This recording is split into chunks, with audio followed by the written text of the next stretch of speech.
নমস্কাৰ। আজি আমি দশম শ্ৰেণীৰ পোহৰ প্ৰতিফলন আৰু প্ৰতিফলনৰ পাঠটো চাই আছোঁ। আজি আমি পিছৰটো খণ্ড লৈ আহিছোঁ।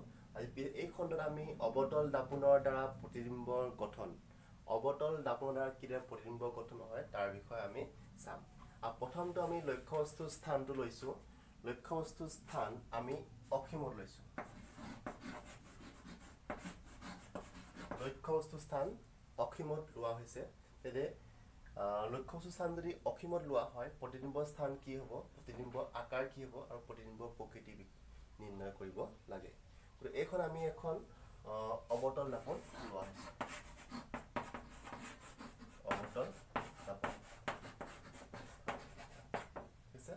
এই অৱতল দাপোনখনৰ যদি লক্ষ্যবস্তুৰ স্থান যদি অসীমত থাকে, অসীমত থাকিলে আমি ইয়াৰ প্ৰতিবিম্বৰ স্থান কি হ'ব, প্ৰতিবিম্বৰ আকাৰ কি হ'ব তাৰ বিষয়ে চাওঁ। ঠিক আছে, আমি অসীমত এটা বস্তু লৈছোঁ। যিহেতু অসীমত থকা বস্তু আমি কিছে বহুত দূৰৰ পৰা বস্তু আহিছে, গতিকে এই অসীমত থকা বস্তুটোৰ পোহৰ আমি কিছে বহুত দূৰৰ পাইছে, আমি সেইকাৰণে ডট ডট সহায়ে প্ৰকাশ কৰিছোঁ। অসীমৰ পৰা অহা পোহৰ ৰশ্মি ইয়াত আবদ্ধ হৈছে। ঠিক আছে, ঠিক সেইদৰে আৰু এডাল কিছে মুখ্য অক্ষ সমান্তৰালকৈ পোহৰ ৰশ্মি আপতিত হৈছে। তো এই আপতিত ৰশ্মি মুখ্য অক্ষ সমান্তৰালকৈ হৈছে, গতিকে ইয়াক কিছে ফোকাছ বিন্দুৰ মাজেৰে পাৰ হৈ যাব, ফোকাছ বিন্দুৰ মাজেৰে পাৰ হৈ যায় বুলি পাইছোঁ। এতিয়া যদি চাওঁ, এই প্ৰতিফলিত ৰশ্মিকেইটা কিছে ফোকাছ বিন্দুত কটাকটি কৰিছে, গতিকে ইয়াৰ প্ৰতিবিম্বৰ স্থান কি বুলি যদি সোধে, তেতিয়া আমি প্ৰতিবিম্বৰ স্থান পাম ফোকাছ বিন্দুত। ফোকাছ বিন্দুত। আৰু প্ৰতিবিম্বৰ আকাৰ যদি চাওঁ, ইয়াৰ তুলনাত যিটো অসীমত থকা বস্তু লক্ষ্যবস্তুৰ যিটো আকাৰ, তাৰ তুলনাত ইয়াৰ আকাৰটো অতি সৰু, মানে বিন্দু সদৃশ। এতিয়া আমি ইয়াক কিছে অতি সংকুচিত বুলি প্ৰকাশ কৰিব পাৰিম। অতি সংকুচিত। আৰু ইয়াৰ প্ৰকৃতি যদি চাওঁ, প্ৰকৃতি আমি দুটা বস্তু দিব লাগে। প্ৰকৃতিটো সৎ নে অসৎ আৰু থিয় হৈছে নে উল্টা হৈছে। গতিকে সৎ অসৎ যদি চাবলৈ যাওঁ, ইয়াৰ প্ৰতিফলিত ৰশ্মিয়ে পৰস্পৰ কটাকটি কৰিছে, গতিকে ইয়াৰ প্ৰকৃতি হ'ব সৎ। যদি পৰস্পৰ কটাকটি যদি নকৰে, তাৰ প্ৰকৃতি হ'ব অসৎ। গতিকে ইয়াৰ প্ৰতিবিম্বৰ প্ৰকৃতি হ'ব সৎ। আৰু এই যিটো প্ৰতিবিম্বটো সৃষ্টি হৈছে, এই প্ৰতিবিম্বটো থিয় হৈ আছে নে উল্টা হৈ আছে। যদি ইয়াত চাওঁ, ইয়াত লক্ষ্যবস্তু আমি সদায় কিছে থিয়কৈ লোৱা হয়, আৰু প্ৰতিবিম্বটো ইয়াত চাওঁ বিন্দু সদৃশ, অতি সংকুচিত। গতিকে ইয়াৰ প্ৰতিবিম্বটো কি হৈ আছে আমি ধৰিব নোৱাৰোঁ, থিয়কৈ আছে নে উল্টাকৈ আছে ধৰিব নোৱাৰোঁ। কিন্তু ইয়াৰ প্ৰকৃতি যদি নেচাওঁ, যদি প্ৰকৃতিটো চাওঁ, আমাৰ কিছে ওলোটা হয়। কিন্তু পিছৰ যিকেইটা চিত্ৰ পাম, সেই পিছৰ চিত্ৰকেইটা আমি ইয়াৰ থিয় আৰু উল্টাটো ধৰিব পৰা যাব। ইয়াত হ'ব এইটো ওলোটা। এইদৰে আমি লক্ষ্যবস্তুৰ স্থান যদি অসীমত থকা হয়, তেনে আমি এইটো ৰশ্মি চিত্ৰ অংকন কৰিছোঁ, আৰু লগতে আমি প্ৰতিবিম্বৰ স্থান, প্ৰতিবিম্বৰ আকাৰ আৰু প্ৰতিবিম্বৰ প্ৰকৃতি পাইছোঁ। ঠিক আছে, ইয়াৰ পিছত আমি লক্ষ্যবস্তুৰ স্থানটো এবাৰ চি বাহিৰত। চি বাহিৰত মানে অসীম আৰু ভাস্কেন্দ্ৰৰ ভিতৰত। চি বাহিৰত।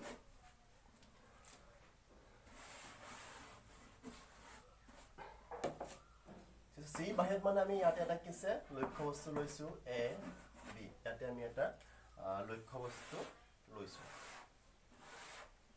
ঠিক আছে, এই ৰশ্মি কিছে মুখ্য অক্ষ সমান্তৰালকৈ আৰু পোহৰ ৰশ্মি কল্পনা কৰা হ'ল। মুখ্য অক্ষ সমান্তৰালকৈ যোৱা পোহৰ ৰশ্মি ফোকাছ বিন্দুৰ মাজেৰে পাৰ হৈ গৈছে। তাৰপিছত আৰু এটা পোহৰ ৰশ্মি কল্পনা কৰিছোঁ আমি চি মাজেৰে। চি মাজেৰে যোৱা পোহৰ ৰশ্মি কোনো তাৰ দিশৰ পৰিৱৰ্তন নহয়, গতিকে কিছে পুনৰ সেই একে দিশেৰে মানে চি মাজেৰে পোহৰ ৰশ্মি প্ৰতিফলিত হ'ব। এইখিনিতে এটা কথা ক'ব বিচাৰোঁ, অকল যে চি মাজেৰে যে আমি চি মাজেৰে আঁকিছোঁ বা ফোকাছৰ মাজেৰে আঁকিছোঁ এনেকুৱা নহয়। আমি যিবিলাক ৰশ্মি চিত্ৰ পাইছিলোঁ, মানে মুখ্য অক্ষ সমান্তৰাল গ'লে কি হয়, ভাস্কেন্দ্ৰৰ মাজেৰে গ'লে ভাস্কেন্দ্ৰৰ উভতি যায়, ফোকাছ বিন্দুৰ মাজেৰে গ'লে মুখ্য অক্ষ সমান্তৰালকৈ যায়। ইয়াৰ যিকোনো দুডাল, অতি কমেও দুডাল অংকন কৰিলে হ'ব। আমি তিনিডাল যদি অংকন কৰিব বিচাৰোঁ, তিনিডাল অংকন কৰিলেও আমাৰ কোনো ধৰণৰ অসুবিধা নহয়। গতিকে আমি যদি ইয়াত যদি ভাস্কেন্দ্ৰৰ মাজেৰে যদি যাব দিওঁ, ফোকাছ বিন্দুৰ মাজেৰে যদি এটা পোহৰ ৰশ্মি যদি যাব দিছোঁ, ফোকাছ বিন্দুৰ মাজেৰে যোৱা পোহৰ ৰশ্মি মুখ্য অক্ষৰ সমান্তৰালকৈ যায়। গতিকে মুখ্য অক্ষৰ সমান্তৰালকৈ প্ৰতিফলিত হ'ব।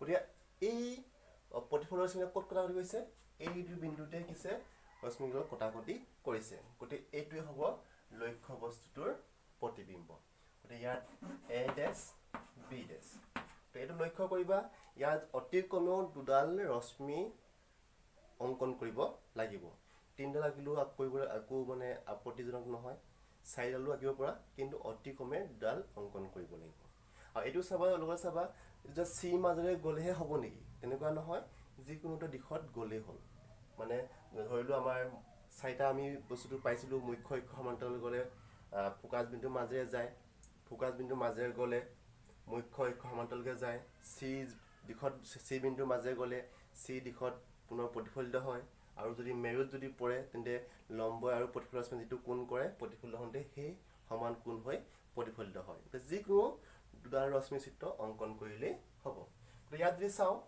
প্ৰতিবিম্ব স্থান কৈছে চি আৰু এফৰ মাজত চি আৰু এফৰ মাজত চি আৰু এফৰ মাজত প্ৰতিবিম্ব আকাৰ দি চাওঁ ইয়াৰ তুলনাত ইয়াৰ আকাৰটো সৰু গতিকে আমি ইয়াত কিছে সংকুচিত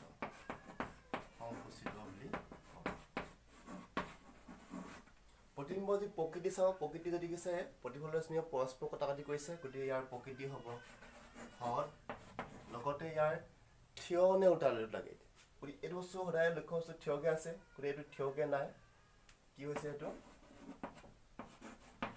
উল্টা হৈ গৈছে এইটো এনেকৈ আছিলে এইটো উল্টা হৈ গৈছে গতিকে ইয়াৰ হদ আৰু উল্টা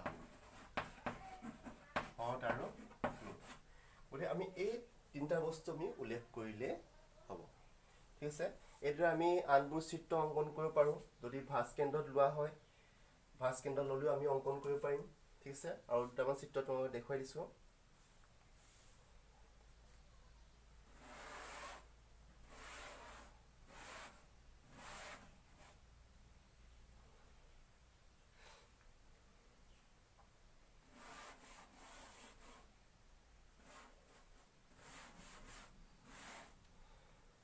ইয়াত যদি আমি চাওঁ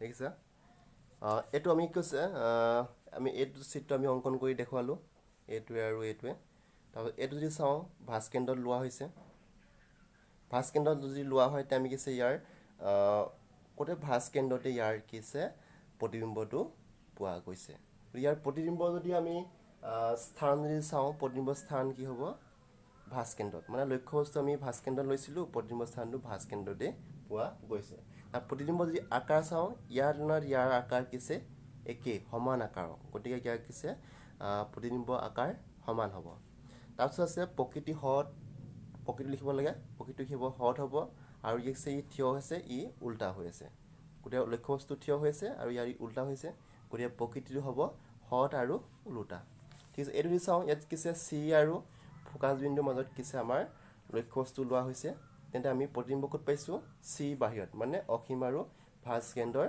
মাজত আমি প্ৰতিবিম্ব স্থান পোৱা গৈছে প্ৰতিবিম্ব আকাৰ দি চাওঁ ইয়াৰ তুলনাত ইয়াৰ আকাৰ ডাঙৰ গতিকে আমি কি লিখিম বিবৰ্ধিত বুলি লিখিম বিবৰ্ধিত ঠিক আছে আৰু ইয়াত যদি প্ৰকৃতি চাওঁ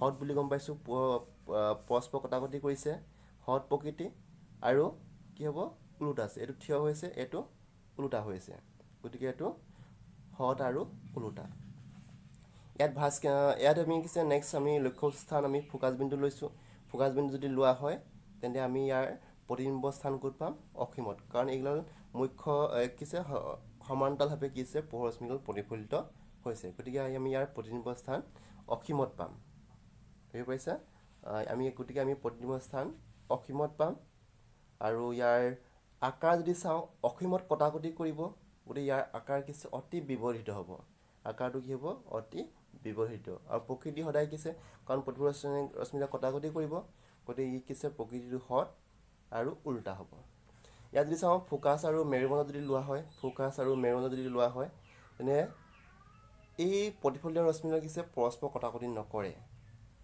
বহল হৈ গৈছে দেখিছে বহল হৈ গৈছে গতিকে পৰস্পৰ কটাকটি নকৰে কিন্তু পিছলৈ যদি বঢ়াই দিয়া হয় তেন্তে তাৰ পুনৰ পিছফালে কটাকটি কৰিছে গতিকে ইয়াৰ যদি চাওঁ গতিকে আমি লক্ষ্য বস্তু লৈছিলোঁ ক'ত ফোকাছ আৰু মেৰুৰ মাজত গতিকে প্ৰতিবিম্ব স্থান ক'ত পালোঁ দাপোনৰ পিছফালে পাইছোঁ। যদি আকাৰ চাওঁ, ইয়াৰ তুলনাত ইয়াৰ আকাৰ হৈছে বিবৰ্ধিত, ইয়াৰ তুলনাত ইয়াৰ আকাৰ বিবৰ্ধিত। আৰু প্ৰতিবিম্বৰ প্ৰকৃতি কি হ'ব? কাৰণ আমি পৰস্পৰ কটাকটি কৰা নাই, পৰস্পৰ কটাকটি নকৰিলে কি হ'ব? ই অসৎ প্ৰকৃতি। আৰু লগতে ই যেনেকৈ আছে ইও এনেকৈ আছে, গতিকে কি হ'ব? অসৎ আৰু থিয়। এইকেইটা হ'ল আমাৰ অৱতল দাপোনৰ ৰশ্মি চিত্ৰ। ঠিক আছে। ইয়াৰ পিছত আমি অৱতল দাপোনৰ কিছুমান ব্যৱহাৰৰ বিষয়ে চাম।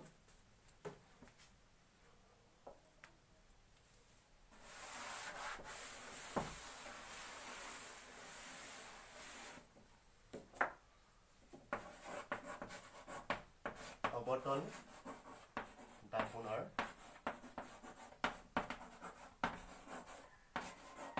ব্যৱহাৰ। ইয়াৰ অৱতল দাপোনৰ ব্যৱহাৰ বহুতো আছে। বিশেষকৈ আমাৰ টৰ্চ, চাৰ্জ লাইট, গাড়ী হেডলাইটত কি কৰা হয়? Torch, charge light,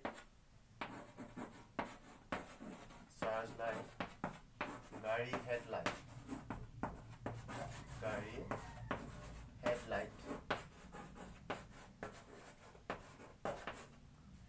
torch, charge light, গাড়ী হেডলাইটত কি কৰা হয়? অৱতল দাপোন ব্যৱহাৰ কৰা হয়। আৰু এটা চাইছোঁ,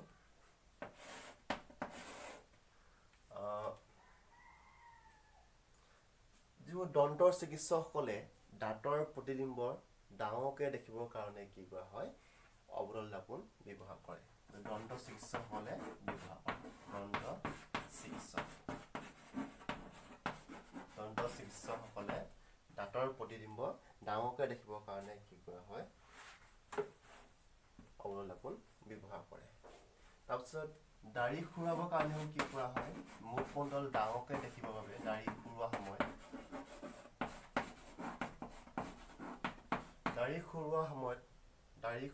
কিছে অৱতল দাপোন ব্যৱহাৰ কৰা হয়, যাতে কিছে মুখমণ্ডলখন ডাঙৰকৈ স্পষ্টভাৱে দেখিবলৈ পোৱা যায়। আৰু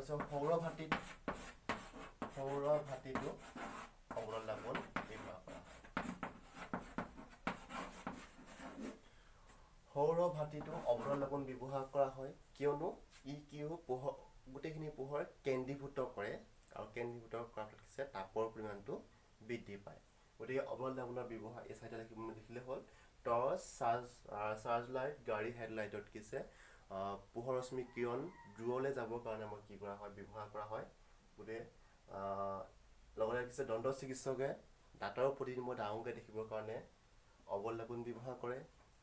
দাঢ়ি খুৰোৱা সময়ত মুখমণ্ডল ডাঙৰকৈ দেখিবৰ কাৰণে অৱতল দাপোন ব্যৱহাৰ কৰে। আৰু সৌৰ ভাটিত পোহৰ কেন্দ্ৰীভূত কৰিবৰ কাৰণে অৱতল দাপোন ব্যৱহাৰ কৰে। ঠিক আছে। Thanks for ৱাটছিং।